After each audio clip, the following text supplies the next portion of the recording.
Hi there, Tad Argrave from Marketing for Hippies, and today is about hub marketing.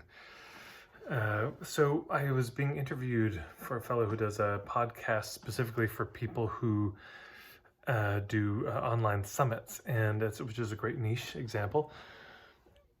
And he was asking me, what are things that people can learn about how to approach somebody if they want to interview them or have them featured on an online summit. So an online summit, basically you pick a topic.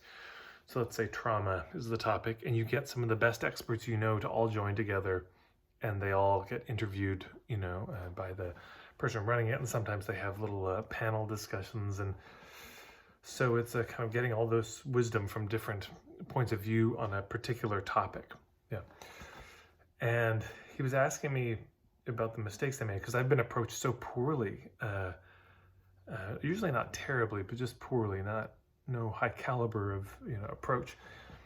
And I said something I want to say to you and made him laugh, and it's funny, but I think it's very true. I said approach everyone in terms of hubs. So think about the hubs, the people you might want to approach who are influencers, connectors, very well connected to the people you'd like to reach, very well respected by them.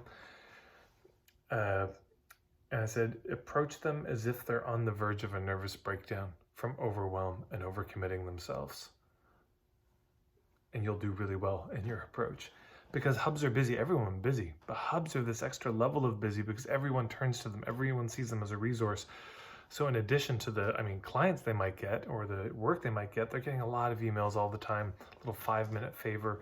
And because being a hub, they're sort of a connector person, there's just a lot of, there's a lot that happens, and there's a lot of relationships that they're tending to. And I remember, some poor folks who approached me, but I was significantly burned out. I was way overextended back in 2012, 2013. I couldn't keep up with my emails at all. I was always feeling like I was letting people down. And when people would approach me, say, hey, we'd like to interview you, but you're gonna have to fill out this form, and then here's this website where you can get the swipe copy to promote the online summit you're a part of. And by the way, you need to promote it. We need you to send a few emails about it. And anyways, there was just all these things for me to do, and so much friction. It was so much effort, and I was already about to snap. And it was just too much. It was too much. And so, people would get sometimes very kind of curt or short replies, or I just couldn't.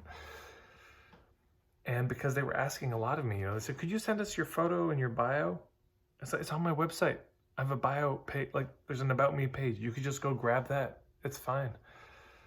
Little things like that. So if you approach a hub, really approach them with the mindset like they're already completely overwhelmed. They're completely maxed out. They don't have space to do one more thing. And this is my colleague George Cow. When he approaches me, he just makes everything so easy. Yeah, he makes everything so just gentle and sweet. So instead of, for example, ask me for my photo and bio, just here's what I'm using. Let me know if you'd like it changed. Instead of saying, yeah, could you share this up?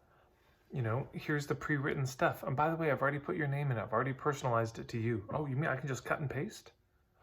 God, thank you for understanding. Here's a little meme I created with your photo and everything that you could use to share, this thing. And here's the text for it. And here's 3 pre-written tweets.